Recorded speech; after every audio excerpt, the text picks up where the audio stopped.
Hello student, we are continue with our chapter friction. Last time I taught you about static friction, right?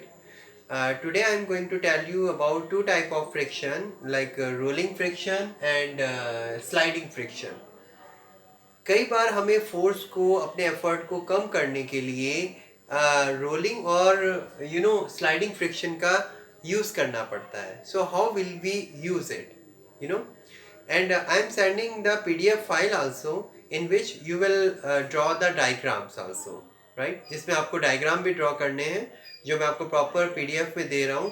तो इनके साथ ही आपको इन दोनों topic को note करने के बाद आपको वो ड्रॉ करने हैं with in 2 pages, right?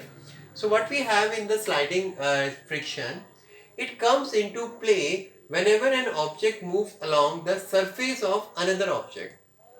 Meaning कि एक ऑब्जेक्ट यहाँ है और एक ये है, ये स्लाइडिंग बना दी.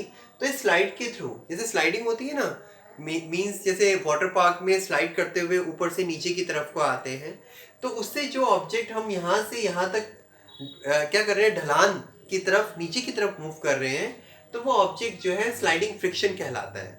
उसमें एक स्मूथ सरफेस होता है जिसकी वजह से वो स्लाइड करता हुआ नीचे की तरफ को आता है. Such a movement is called slide. उस मूवमेंट को हम क्या कहते हैं, slide. Hence sliding friction is the force that opposes the movement or slide of an object. एक ऐसा मूवमेंट हो गया जो स्लाइड करके एक पोजीशन से दूसरी पोजीशन पे आ रहा है और ऑब्वियसली ऊपर से नीचे की तरफ ही आएगा. तो it would be very easy अगर हम उसे कैरी करके लेकर आएं और स्लाइड करें, तो स्लाइड करना ज़्यादा बेनिफिशियल रहेगा. तो इस टाइप का जो फ्रिक्शन है, what we call that sliding friction. Now we are talking about rolling friction. Rolling करना, रोल करना. रोल मीन्स जो सिलेंडर शेप में होते हैं उनको रोल करके अगर किया जाए तो it will be very easy. जैसे मान लीजिए सिलेंडर है, कोई सिलेंडर को आप उसको पुश कर रहे हैं, धक्का दे रहे हैं और वो रोल करता करता करता करता करता उस सरफेस पे आगे चल रहा है. हाँ, ये चीज़ डिपेंड करती है कि वो स्मूथ होना चाहिए. अगर रफ सरफेस होगा तो वो जल्दी से रोलिंग नहीं कर पाएगा. तो रोलिंग फ्रिक्शन में क्या केसेस रहता है कि अगर हम बात करें तो उसमें अगर ये देखा जाए कि वो रोल करता हुआ जा रहा है, तो this is called rolling friction. जैसे when an object is rolling on a surface, the force of friction which acts upon it is called rolling friction. तो अगर वो रोल कर रहा है, रोल करते करते जा रहा है, तो this type of friction is called rolling friction, right? So student, you can understand about the difference between sliding friction and rolling friction.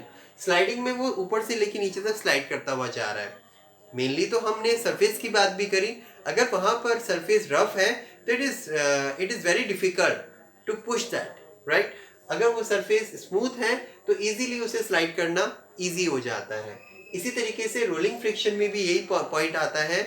इसी पॉइंट ऑफ व्यू से अगर हम देखें तो उसे हम रोल कर रहे हैं, रोलिंग करते हुए ले जा रहे हैं, तो it would be very easy. वहाँ पर फ्रिक्शन लेस हो जाता है और इजीली उसे रोल किया जा सकता है, so that it would be very easy for us. So today you understand two types of friction, sliding friction and rolling friction. So I hope you understand. So first you note down and I am sending the PDF file in which you have some diagrams. तो उन diagram को proper draw करना है with a proper labeling. If you will get any problem, you can ask me. I hope you understand. Thank you.